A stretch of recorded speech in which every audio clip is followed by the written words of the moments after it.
I just tried to access my account, and everything is restricted. It's asking for permission to use my own money. This is not normal. This is not what marriage is supposed to be. My name is Emma, and before everything went wrong, I had a life most people would call successful. I owned a fashion brand in Lagos.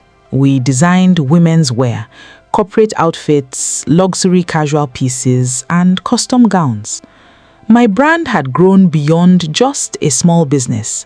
I had 2 physical showrooms, a strong online customer base, and steady clients across the city. Financially, I was comfortable, independent, stable. I remember one afternoon at my showroom, my best friend Amaka walked in smiling. "Emma, your new collection is almost sold out again." I laughed a little. "Which one?" She rolled her eyes playfully. "The one you said nobody would like." I shook my head. "That's why I don't trust predictions." We both laughed. That was my life. Busy, controlled, predictable. People often saw me as someone who had everything under control. But what they didn't know was that success doesn't always make life easier. Sometimes it makes you more careful, more guarded, especially when it comes to people. Because when you have your own money, you stop rushing into relationships, you stop believing easily, and you stop ignoring patterns you used to overlook. That was how I met Daniel. Daniel didn't enter my life in any dramatic way. It was a mutual friend dinner gathering in Lekki. A normal evening. Music playing softly, people talking about business, networking, life plans, nothing special. I remember sitting beside my friend Amaka when she leaned over and whispered, "That guy over there, the one in the blue shirt, he's been staring at you since you sat down." I turned slightly, and that was the first time I noticed Daniel. He wasn't staring in a rude way, just observing. Calm, composed, like he was listening without joining the conversation. A few minutes later, while I was still talking with Amaka, I noticed him stand up, and then he walked over to us. Amaka immediately straightened her posture and whispered under her breath, "Ah, he's coming here." I frowned slightly. "Who?" Before she could answer properly, he was already standing in front of us. "Hi," he said calmly. I looked up. "Hi." He nodded slightly, then added, "I hope I'm not interrupting. I just wanted to introduce myself properly." Amaka leaned back a little, watching the moment with interest. I could tell she already found it entertaining. "I'm Daniel," he continued.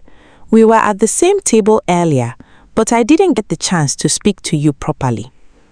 I studied him for a second. "You noticed me at the table?" He smiled slightly. It's hard not to. There was no exaggeration in his tone, no pressure, no forced confidence, just calm conversation. And somehow, that was what made it feel different. There was a short pause before he spoke again. "I hope this doesn't sound too forward, but can I have your number?" For a second, I didn't answer, not because I didn't hear him, but because I was used to hearing that. "Emma, you're always too careful around men," Amaka tells me that every day. I glanced at her without saying anything. She already had that expression on her face, like she was enjoying the moment. I lowered my voice. "Should I?" She immediately leaned in. "Emma, just give him. What are you afraid of?" I hesitated again. Daniel wasn't pushing. He wasn't repeating himself. He was just waiting there calmly, like time didn't matter to him. That patience made it harder to refuse. Amaka nudged me lightly. "Stop overthinking. Just give him." After a few seconds, I finally said okay and gave him my number. "Thank you," he said warmly, with a gentle smile. I nodded once. All right. Then he simply stepped back and walked away. No extra words, no attempt to stretch the moment, just calm exit. And then, nothing happened. A full day passed, then 2, then 3. No message, no call, no follow-up.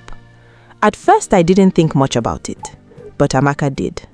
So Mr. Calm hasn't called, she asked me the 4th day, already smiling like she was expecting drama. No, I replied. She leaned back on her chair. That one is either strategy or rejection. I rolled my eyes. Emma, relax. But she didn't let it go. By the 6th day, she was still talking about it. If he was serious, he would have called by now. Men don't wait like that. I frowned slightly. Maybe he's just busy. But even I started noticing the silence because it didn't really make sense. And Amaka, as usual, was enjoying it too much. If tomorrow passes and he doesn't call, she said, smiling, just forget him. I sighed. You are too dramatic. She laughed. I'm realistic. Then, on the 7th day, my phone finally rang. Unknown number. I paused for a second before picking. Hello? There was a short silence. Then a calm voice came through. Hi, Emma. It's Daniel from the dinner. I hope this isn't too forward. I remember staring at the phone for a moment without speaking. Then I stood up and walked straight to Amaka. She was already watching me. I didn't even say anything. I just signaled to her that it was Daniel on the line. Her face changed immediately. That's him? I nodded. She smiled like she had been waiting for this moment. I told you, he will call, she said softly. I stepped aside and answered the call properly. It's fine, I said. You're not being forward. And that was how it started. After that, things didn't change suddenly. Daniel didn't start calling all the time and he didn't try to rush anything. He just stayed the same, calm, steady, consistent. Sometimes he would send a simple message. Are you busy today? And I would reply, yes, work. Then he would say, all right, don't forget to eat. Nothing more, nothing excessive, just small conversations that somehow kept repeating. One evening, I was still at work when he called. I almost didn't pick because I was focused, but I did anyway. Are you still at work? He asked. Yes, I have a lot to finish. There was a short pause before he said, you should not always push yourself like this. I smiled slightly without even realizing it. I'm used to it. He replied calmly, that doesn't mean it's good for you. And then he ended it with, try and rest early tonight. That was all. No pressure, no argument, just concern. I remember putting the phone down and just sitting there for a moment. Not because anything big had happened, but because nothing big ever needed to happen with him for me to notice him. Everything was quiet, simple, but consistent. And that consistency started to feel different. A few years later, he asked if we could meet. Not in a rushed way, just a simple suggestion. Can we see after work sometime? I didn't answer immediately. I just said, maybe. He replied, all right, let me know when you are free. And that was it. No follow-up messages, no pressure, no insistence. Just silence again. But this time, it didn't feel like absence. It felt like patience. When I told Amaka about it later, she reacted immediately. You are going, she said without even asking. I frowned. I said maybe. She smiled. That maybe is already yes, I know you. I shook my head. You talk like you live inside my head. She laughed. I just know you're already thinking about it. I didn't answer her because she was right. I was thinking about it. Not because I was forced, but because I was curious about him, about why nothing about him felt loud yet still stayed in my mind. That evening, I finally agreed to meet him. Not because I had decided anything, but because I wanted to understand what kind of person stays this calm and still doesn't disappear. After that dinner, things between Daniel and me became more consistent. We started seeing each other more often. Slowly at first, then it just became normal. He would call in the evenings sometimes, not for long conversations, just to ask how my day went. And even then, he never talked too much. He listened more than he spoke. That alone was something I wasn't used to. A few weeks later, he asked me out properly. Just a simple question. Can we meet after work? And I said yes. No overthinking this time, just curiosity. From that point, meeting him became part of my routine. We would sit, talk, sometimes laugh a little, sometimes just enjoy the silence. It never felt forced. It never felt rushed. It just flowed. Amaka noticed everything. One day she looked at me and said, "So, this is now serious?" I sighed. "We are just seeing each other." She laughed. "That's what they all say before it becomes serious." I didn't argue because I was starting to feel it too, even if I didn't say it out loud. Months passed like that. No drama, no fights, no confusion, just calm consistency. Daniel remained the same, always steady, always predictable in a strange way. And I stayed focused on my work, thinking everything was simply going fine. Then, one evening, while we were sitting together, he went quiet for a moment. I noticed. "What is it?" I asked.